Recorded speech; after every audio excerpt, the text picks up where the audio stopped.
할렐루야. 네, 한번 따라해 주시면 좋겠습니다. 최고의 하나님께 최선의 예배를 한 번 더 할까요? 최고의 하나님께 최선의 예배를. 네, 교회에서뿐만 아니라 가정에서도 목장에서도 우리 최고의 하나님께 최선의 예배를 드리시는 우리 모두가 되기를 간절히 축복합니다. 네, 이 시간 여전도회 주일연합 예배로 하나님께 영광 올려드리는 우리 광림교회 모든 성도님들과 또 1, 2, 3, 4, 5 여전도회와 또 총여전도회에 살아계신 하나님 말씀이 들려지는 귀한 시간이 되기를 간절히 축복합니다. 옆에 계신 분에게 이렇게 한번 인사해 주시면 좋겠습니다. 여성분들만 먼저 한번 해보도록 하겠습니다. 옆에 계신 분에게 안녕하십니까? 저는 전도부인입니다. 네. 이 와중에 말씀하시는 남성분은 아니 계시겠죠? 남성분들 차례가 또 따로 있습니다. 자, 남성분들은 이렇게 말씀해 주세요.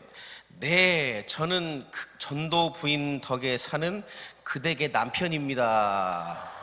한번 해주세요. 시작. 네. 네. 여러분, 전도 부인이라고 지금 말씀을 드렸는데 여러분 이 전도 부인이라는 단어를 들어보셨습니다. 지금 들어보신 것이 아니고요. 몇 해 전에 위 목사님께서 우리나라 여전도회 역사에 대해서 이렇게 말씀을 해주시면서 초창기 한국 교회의 전도 부인들이 열심히 예수 그리스도를 전하였고 그들에게서 한국 여전도회가 시작이 되었다라는 것을 말씀을 해주셨습니다. 그들로부터 시작된 이 여전도회가 오늘까지 이르러 전국의 지교회 혹은 자신이 속한 지역에서 예수 그리스도의 사랑과 빛을 잘 전달해 왔습니다. 이곳에 계신 우리 광림의 모든 여전도 회원분들도 하나님께서 광림교회에 보내신 전도 부인인 줄 믿습니다. 네, 하나님께서 여수 땅에 그리고 예수 그리스도의 사랑을 전파하라고 보내셨습니다. 자, 그래서 여러분은 이 전도 부인으로서의 역할을 잘 해내셔야 합니다. 그것이 하나님께서 여러분을 여전도 회원으로 부르신 이유인 줄 믿습니다. 네, 오늘 말씀은 사도 바울이 아들과 같이 여기는 디모데에게 전하는 서신 중 그 첫 번째 서신인 디모데 전서인데 네, 그 중에서도 제가 개인적으로 참 많이 좋아하고 많이 묵상해온 말씀인데요. 오늘 본문 말씀이 오직 너 하나님의 사람아 이것들을 피하고 라고 이렇게 말씀을 시작하고 있습니다. 그래서 이것들을 피하라 라고 말하고 있는데 그 피하는 것에 해당되는 이것들이 뭔지 알아야겠죠. 그래서 그 이것들에 대한 것은 앞부분에 기록이 되어 있습니다. 첫 번째는 다른 교훈을 말하는 것을 의미합니다. 3절부터 5절까지의 말씀을 함께 보도록 하겠습니다. 누구든지 다른 교훈을 하며 바른 말 곧 우리 주 예수 그리스도의 말씀과 경건에 관한 교훈을 따르지 아니하면 그는 교만하여 아무것도 알지 못하고 변론과 언쟁을 좋아하는 자니 이로써 투기와 분쟁과 비방과 악한 생각이 나며 마음이 부패하여지고 진리를 잃어버려 경건을 이익의 방도로 생각하는 자들의 다툼이 일어나느니라. 네, 이렇게 말씀하고 있습니다. 3절 말씀을 자세히 한번 들여다보시면 다른 교훈을 말한다 라고 이렇게 말하고 있는데 여기서 말하는 다른 교훈이란 예수 그리스도의 말씀과 가르침에 벗어난 다른 사상을 말하는 것을 뜻합니다. 즉, 이 현대에 대입하여 말하면 이단 사상을 교회에 퍼뜨리는 것을 의미하죠. 교회 안에 예수 그리스도 외에 다른 사상을 전파하는 것, 믿음 공동체를 깨뜨리는 죄입니다. 대한민국의 교회뿐만 아니라 전 세계의 모든 교회는 이단의 공격으로부터 자유롭지 못합니다. 어떤 교회든 이단의 공격을 다 받을 수 있습니다. 교회의 크기와 무관해요. 성도의 수와 무관합니다. 재정의 많고 적음과 무관해요.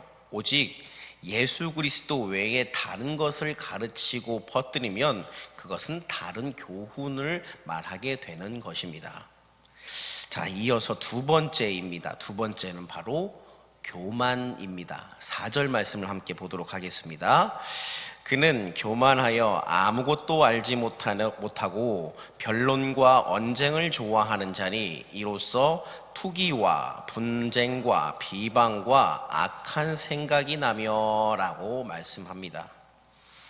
여러분, 교만은 특징이 있는데 어떤 특징이 있다고 말씀하냐면 변론과 언쟁을 좋아한다라고 말씀해요. 그리고 그로 인해 나타나는 결과물이 곧 투기와 분쟁과 비방과 악한 생각이다라고 이야기합니다. 변론과 언쟁, 보다 나은 결과를 얻어내기 위한 합리적인 선택으로 여겨집니다. 그러나 그 변론과 언쟁을 하는 동기가 교만이 되어서는 안 된다라는 것입니다. 변론과 언쟁을 하는 그 출발이 겸손과 사랑이면 변론과 언쟁은 그렇게 나쁜 도구가 되는 것이 아닙니다. 더 나아져야 하지요. 더 좋은 방향으로 가는 것이 맞습니다. 그러기 위해서 서로 변론하는 것, 또 그리고 그러한 과정에서 언쟁이 일어나는 것, 그렇게 나쁜 일이 아닙니다. 교만한 마음으로부터 시작된 변론과 언쟁이 나쁜 것입니다. 시작이 교만에서부터 그렇게 시작이 되었다면 변론과 언쟁뿐만 아니라 그것에서 파생된 모든 것은 하나님이 기뻐하시지 않아요. 또 세 번째입니다. 세 번째는 부하고자 하는 마음입니다. 함께 9절 말씀을 읽도록 하겠습니다. 부하려 하는 자들은 시험과 올무와 여러 가지 어리석고 해로운 욕심에 떨어지나니 곧 사람으로 파멸과 멸망에 빠지게 하는 것이라. 부하려 하는 자들은 시험과 올무와 여러 가지 어리석고 해로운 욕심에 떨어진대요. 이 말씀은 듣는 이로 하여금 조금의 마음에 어려움을 줄 수 있습니다. 그러나 8절 말씀을 보게 되면 뭐라고 말하고 있냐면 우리가 먹을 것과 입을 것이 있은즉 족한 줄을 알 것이니라 라고 말씀해요. 우리에게 일용할 양식과 입을 옷이 있다면 그것으로 우리는 만족할 줄 아는 마음을 가져야 한다라는 것입니다. 그것이 있음에도 불구하고 더 가지려고 하는 마음, 보다 더 부하게 되고자 하는 그 마음이 시험과 올무와 여러 가지 어리석고 해로운 욕심에 떨어지게 한다라는 것입니다. 이어서 네 번째입니다. 네 번째는 돈을 사랑함입니다. 10절 말씀을 같이 읽겠습니다. 시작. 돈을 사랑함이 일만 악의 뿌리가 되나니 이것을 탐내는 자들은 미혹을 받아 믿음에서 떠나 많은 근심으로써 자기를 찔렀도다. 돈을 사랑하는 것, 황금만능주의, 만몬주의라고도 이야기하는데요. 현대인들 중 돈에 있어서 자유로운 사람은 단언컨대 단 한 명도 없다라고 말씀을 드릴 수 있습니다. 우리가 살아가는 이 자본주의에서 가장 중요한 것, 또 필요한 것, 많을수록 좋은 것, 돈이죠. 하지만 여러분, 돈은 필요한 것이지 사랑할 대상이 아님을 반드시 기억하시기 바랍니다. 사람들이 돈에 대해서 굉장한 집착을 많이 가지잖아요. 어떻게든 더 많은 부를 축적하기 위해서 좋지 않은 모습으로든 어떻게든 부를 축적하려고 합니다. 오죽하면 개같이 벌어서 정승같이 쓴다라는 그런 말도 있지 않겠습니까? 그런데 제가 신학대학원을 다니던 시절에 이 교회사를 가르치셨던 교수님께서 하신 말씀이 있었습니다. 그분께서 뭐라고 하셨냐면 한번 보여주세요. 모든 돈에는 이름표가 있다라고 이렇게 말씀하셨습니다. 여러분, 돈에 이름표가 있습니까? 없지요. 일련 번호는 있지만 어떤 돈에 이 돈은 강신영이 것, 5,000원 강신영이 것, 10,000원 강신영이 것, 500원 임혜민 것 이렇게 안 써 있습니다. 네, 안 써 있어요. 네. 그런데 돈의 이름표가 과연 없을까요? 있을까요? 있습니다. 내 것이 아닌 것이 있다라는 거예요. 그래서 내 것이 아닌 다른 사람의 것을 몰래 가지려고 하는 것, 더 욕심을 내는 것, 내 것이 아닌 것보다 내 것이 아닌 것을 더 취하려고 하는 그것은 결국 밝혀지게 되어 있고, 더 가지려고 하는 것은 결국 불가능한 일이다라는 것이죠. 앞에서 말씀드린 이러한 네 가지 것들, 즉 다른 교훈을 말하는 것, 교만, 부하고자 하는 마음, 돈을 사랑함, 이 네 가지가 바로 오늘 본문의 첫 번째 절에 등장하는 이것들을 피하라에 해당되는 그 네 가지의 것들입니다. 바울은 디모데에게 이 네 가지, 다른 교훈을 말하는 것, 교만, 부하고자 하는 마음, 돈을 사랑함, 이것들을 피하는 대신에 반드시 따라야 할 것이 있다라고 말씀하는데, 바로 그것이 무엇이냐면 의와 경건과 믿음과 사랑과 인내와 온유입니다. 한번 따라해 보시겠습니까? 시작. 네, 너무 중요한 것이기 때문에 여러분이 꼭 외우셨으면 하는 마음에서 제가 아주 쉽게 외울 수 있는 방법을 알려드리겠습니다. 한번 따라해 보시겠습니다. 의, 경, 믿, 사, 인, 온. 시작. 네, 제가 굉장히 줄여드렸죠. 의, 경, 믿, 사, 인, 온. 의와 경건과 믿음과 사랑과 인내와 온유. 네, 이렇게 외우시면 되겠습니다. 먼저 의라는 것은 바름을 의미하죠. 그리스도인은 어떤 경우에라도 바른 삶을 살아야 합니다. 누가 나를 보든지 혹은 보지 않든지 항상 바르고 정직하게 살아야 하는 것이 바로 그리스도인의 자세입니다. 새벽에 아무리 보는 차와 사람과 카메라가 없다고 하더라도 신호 지키면서 오시기 바랍니다. 새벽 예배 가는데 늦었다고 신호를 위반하면서 새벽 예배에 온다? 뭔가 좀 이상하지 않습니까? 신호 무시하면서 새벽 예배 오는 것 있어서는 안 된다는 것입니다. 두 번째, 경건. 그리스도인의 평생 숙제와도 같은 것이죠. 세속에 반대되는 개념입니다. 세상 문화가 좋으면 좋을수록 우리의 삶은 세속적인 삶이 되고요, 세상 문화가 싫으면 싫을수록 우리는 경건한 삶을 살아낼 수 있게 됩니다. 다음으로 믿음. 겨자씨만큼이라도 우리가 있기를 바라는 것이죠. 있다면, 만약에 나에게 겨자씨만한 믿음이 있다면 이 산과 저 산의 위치를 바꿀 수 있는 능력자가 됩니다. 다음으로 사랑. 여기서 말하는 사랑은 예수님의 사랑이죠. 인간적인 사랑, 형제 간의 사랑이 아니라 모든 것을 참고 모든 것을 견디며 모든 것을 내어주는 무조건적인 사랑입니다. 다음으로 인내. 주님을 생각하며 억울한 일 당해도 참는 것, 인내이지요. 여러분, 인생의 여러 과정 중에서 내가 하지 않았는데도 나에게 다가오는 어려움들, 그 억울한 상황들을 얼마나 많이 맞이하셨습니까? 그럼에도 불구하고 우리는 참아야 합니다. 왜 참아야 합니까? 우리 주님께서 참으셨기 때문이지요. 그리고 온유. 사람은 온유해야 합니다. 불과 같은 성격 그렇게 좋아 보이지 않습니다. 그렇다고 이 온유가 우유부단한 성격을 의미하는 것은 결코 아닙니다. 여기서 말하는 온유는 믿음을 위한 결단이 올바르게 서 있는 상태를 보고 의미합니다. 온유하다고 해서 진리가 아닌 것까지 허용하는 것은 결코 온유가 아닙니다. 바로 이러한 것들을 꼭 지켜야 함을 바울은 디모데에게 권면하고 있는 것입니다. 사랑하는 여러분, 바르게 살아가십시오. 또 경건한 삶을 살아가십시오.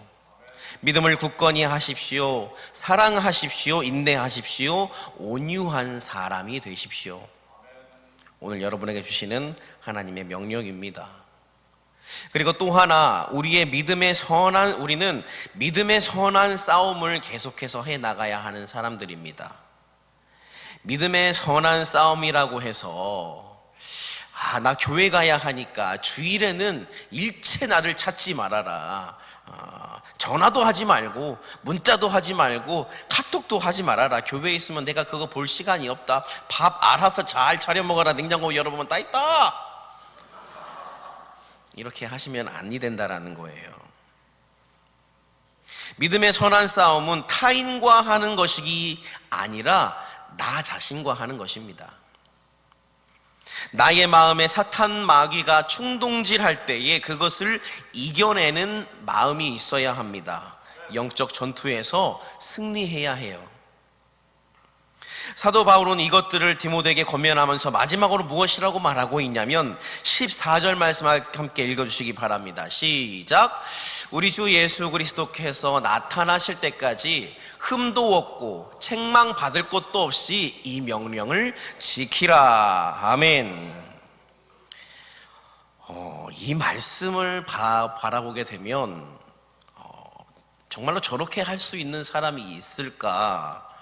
아니, 과연 그런 사람이 존재하기는 할까라는 그런 생각이 듭니다. 정말로 완벽한 100%의 무결한 그리스도인이 되어야 한다라고 명령하는 것 같습니다. 제가 이 말씀을 준비하면서 이 구절을 보면서 이런 생각이 들었어요. 저 말씀이 왜 나에게 부담으로 다가올까? 우리는 그동안 너무나 당연하게 나 자신도 모르는 동안 희석화된 신앙으로 굳어져 버린 것은 아닐까. 그래서 전혀 희석되지 않은 순수한 하나님의 말씀을 바라보면서 저거는 사람은 불가능하다라는 마음이 들게 되는 것은 아닐까, 그런 생각이 들었습니다. 우리 주님 예수 그리스도께서 이 땅 가운데 다시 오실 때까지 흠도 없고 책망받을 것도 없이 이 명령을 지키라 라고 말씀하는 것은 너희가 완전 무결한 그리스도인이 되어라 라고 말씀하는 것이 아닙니다. 중요한 것은 우리가 그것을 위해서, 그 명령을 지키기 위해서 최선의 노력을 하는가 하지 않는가에 달려있다라는 거예요. 우리가 이 명령을 지키면, 그 명령을 지키기 위해서 최선을 다하면 우리가 흠도 없고 책망받을 것도 없는 자들이 됨을 믿으시기 바랍니다. 인간은 완벽하지 않아요. 완벽할 수 없는 것이 인간이라는 존재입니다. 이미 내 안에 죄라는 영역이 있기 때문에 어떻게 제가 완벽한 존재가 될 수 있겠습니까? 인간에게 완벽이란 불가능의 영역입니다. 우리는 다만 하나님께서 나에게 주신 사명을 목숨 다해 최선을 다해 지켜나가는 사명의 길 위에 있는 자들입니다. 하나님께서 지극히 사랑하시는 우리 광림교회 성도 여러분, 그리고 오늘 연합예배를 하나님께 올려드리고 있는 여전도 회원 여러분, 오늘 주시는 말씀은 저 사람만 가능하고 어떠한 특정한 사람만 가능하고 나는 불가능한 말씀이 결코 아닙니다. 하나님이 나에게 허락하신 지켜나갈 수 있는 말씀임을 기억하시기 바랍니다. 우리 주님이 함께 하시기에 부족한 나는, 완벽하지 않은 나는 주님의 명령을 매일매일 지켜 살아갈 수 있습니다. 이 시간 하나님께서는 오늘의 말씀을 통하여 이 명령을 지켜 살아갈 것을 말씀하고 계십니다. 이 말씀에 순종하여 살아가는 저와 여러분이 되시기를 간절히 축복합니다. 기도하겠습니다. 살아계신 아버지 하나님, 우리의 눈에는 세상의 화려함과 좋은 것이 주님의 말씀보다 더 먼저 보입니다. 아버지, 이것이 우리의 부족함입니다. 아버지, 하지만 하나님께서는 오늘 말씀을 통하여서 의와 경건과 믿음과 사랑과 인내와 온유를 따라야 함을, 그리고 선한 믿음의 싸움을 계속해야 함을 명령하고 계십니다. 아버지, 이 자리에 모인 모든 우리 광림의 성도들의 삶 가운데에, 또한 우리 여전도 회원분들 한 분 한 분의 삶 가운데에 이 말씀으로 인하여 힘을 얻고 이 말씀의 가르침대로 살아가는 믿음의 자녀들이 다 될 수 있도록 주여 믿음을 더하여 주시옵소서. 감사를 드리며 살아계신 예수 그리스도의 이름으로 기도합니다. 아멘.